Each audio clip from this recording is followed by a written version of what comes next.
Here I was, thinking no one would dare take the reincarnated as a non-human protagonist angle further than a vending machine.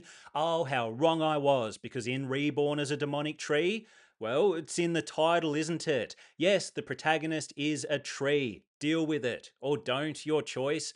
I can't believe I chose to read this book. For a big chunk at the start, I thought I'd made a terrible mistake. Hours wasted listening to dull cultivation-fueled garbage. But yeah, it grabbed hold of me like demonic tree vines, dragged me in and devoured my sense of good taste. What next? Reborn as a flicked booger? No, don't give them any ideas. No fluff writing advice. Cut the fluff! Like I said, I initially struggled with this book. I'm starting to think I struggle with cultivation style stories in general. So much of earning the progression feels dull, too much meditating perhaps. I can't even bring myself to meditate. Why would I want to read a story about someone else meditating? That's a whole stack of boredom right there. Anyway, the boredom didn't last, and I quickly devoured The Reborn as a demonic tree audiobook like a demonic tree devouring its prey. Why not? Before we do a deep dive into the demonically bad bits of this book, let's discuss all the parts that compelled me to keep reading. I'll admit, the opening is interesting. Our protagonist Ashlock is indeed a former human from our world, presumably, turned actual demonic tree in a cultivation world. There's a whole lot of mystery in the beginning, adding to the unique concept.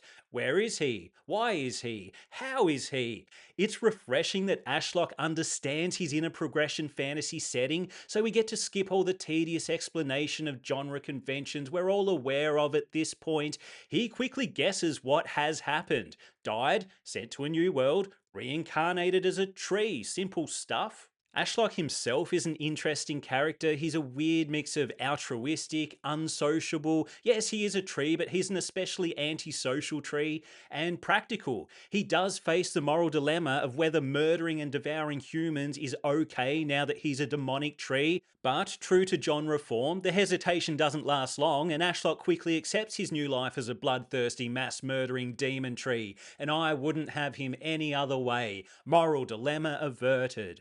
With that said, he does battle with his demonicness throughout the narrative, not wanting to fully give in to his new demonic nature, which adds a nice layer of conflict. When you have a non-verbal, inert protagonist, you need to create conflict and tension in creative ways, while giving the main character some level of control and agency to address conflict as it arises. For the most part, in this book, the creation of conflict is handled well. Over time, Ashlock collects a few companions, and the threat of their deaths becomes a source of conflict and tension. It's not all about the tree. Because trees can't talk, our leafy protagonist must find creative ways to communicate. It's a question that's always in the back of my mind when I start a story like this. How will the non-speaking protagonist speak to people? Because having a main character who never communicates with anyone ever, well, you'd need to be a demonically good writer to pull that off. As the story progresses, Ashlock does find different ways to communicate. Say what you will about the pacing, the prose, the dialogue, whatever. You can't say it's not a creative concept overall. Well, you can. It's a free universe, generally speaking. Is that even true? I don't know. All right, you can say it's not creative, but if you do, you're a liar and a thief. What did you steal? The truth. I do want to talk about the pacing and progression. While the story does get off to a slow start, it's like watching a tree grow for a bit there. Once progression kicks off, the plot and Ashlock do develop at a more satisfying pace. Ashlock's progression is interesting. He's a tree, did I mention that? And you never know what he'll achieve next. What wacky new ability will he gain? Many of his new abilities are assigned at random, so you don't get that fake tension where the author lists a bunch of options, acting as if there isn't one clear winner, and the protagonist pretends to and ah. The randomization, the illusion of it at least, is refreshing. It almost feels like gambling, like the system is an ability slinging slot machine whenever Ashlock signs into his system. It's one of those rare stories where I'm actually invested in the character's progression. What's even possible for our former man turned demonic tree? Well, book one sets up some wild possibilities. I do appreciate how Ashlock doesn't just progress in power, but also understanding. He experiences a constant stream of revelations as he learns more about his world and what he's capable of. As a reader, you're learning along with him. Sometimes the pacing does feel a little slow, but even when the plot isn't moving forward, Ashlock's progression usually is for what it's worth. The progression almost reminds me of a real time strategy game. You're not just diving straight into battle or triumph, it's a slow build up that requires planning ahead and adapting to threats as they appear. You can't overcommit resources, at the same time, you can't hold back on development. Yes, progress is slow, but it can be satisfying when your plan comes together and your attention to strategy pays off. I guess what I'm saying is an RTS game where you control a demonic tree and build your own sect while battling rival sects would be sweet. And that's coming from someone who doesn't really play video games nowadays. So, yeah, make a demonic tree game and I might play it.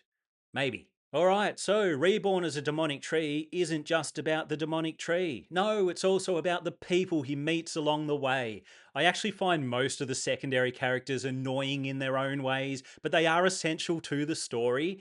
Irritating personalities aside, they are distinct and they do give Ashlock something to fight for beyond his own survival.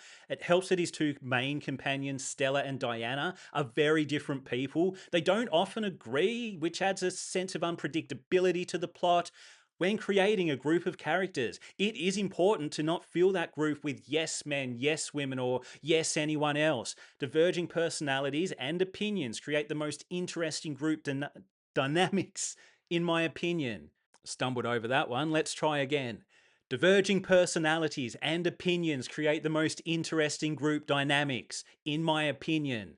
No, not in my opinion. It's objective fact. Among everything else happening, there's the larger looming threat of the monster surge. Sorry, beast tide. Totally different.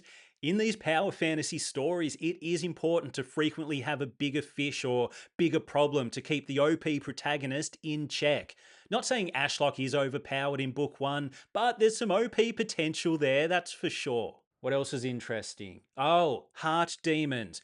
It's a ridiculous term. Sounds like something a new age healer might diagnose you with before scamming you out of your life savings. But heart demons, which you can contract or develop in different ways, are no joke. When your heart demons flare up, it's like you're on bath salts. You go feral, and you're definitely going to make the news that night. I mention heart demons, one, because the concept's amusing to me, and two, they do add an interesting layer and limitation to the magic system. Another element of the story I do appreciate, which gives it a little more flavour, is you get to see some events from different perspectives.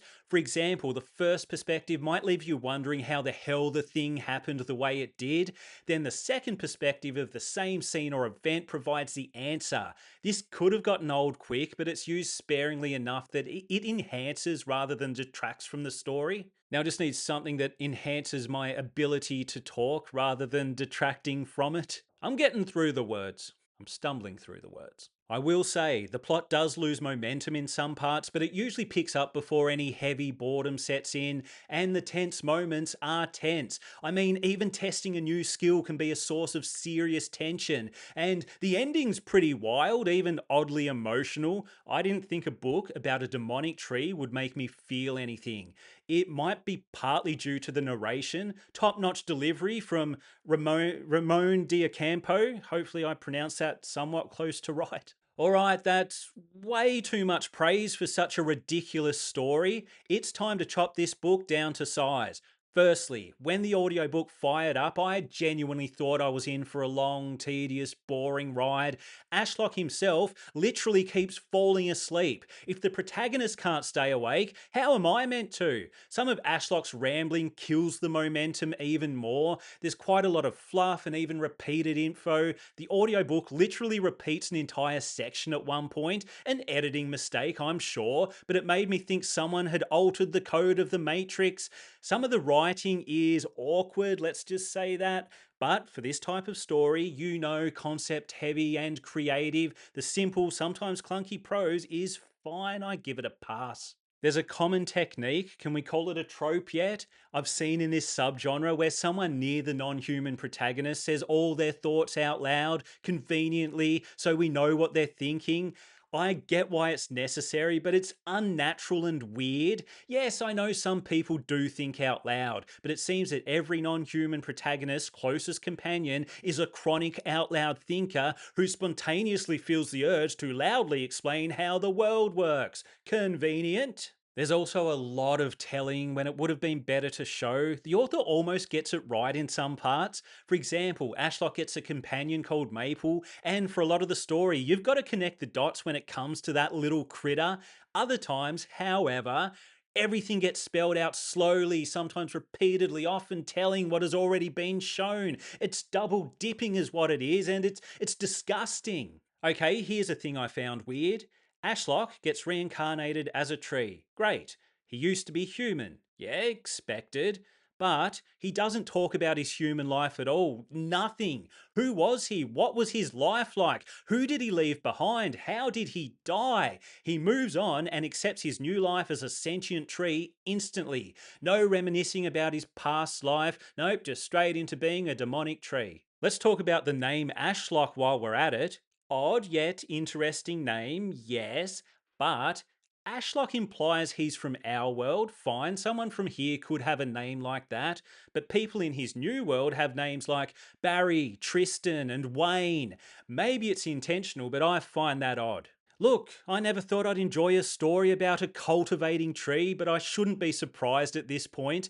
Like a tree root, there are plenty of twists and turns, and the story has a lot of heart. It's a slow growth story, but the payoffs are there, and it wraps up nicely and unexpectedly in many ways. All right, I've got a lot on my to be read list right now, so I might take a small break from non human protagonist stories unless something truly insane comes my way. But oh, what's that? If you enjoyed this video, hit subscribe. If you didn't enjoy this video, hit subscribe anyway and hate watch my content. That's always fun.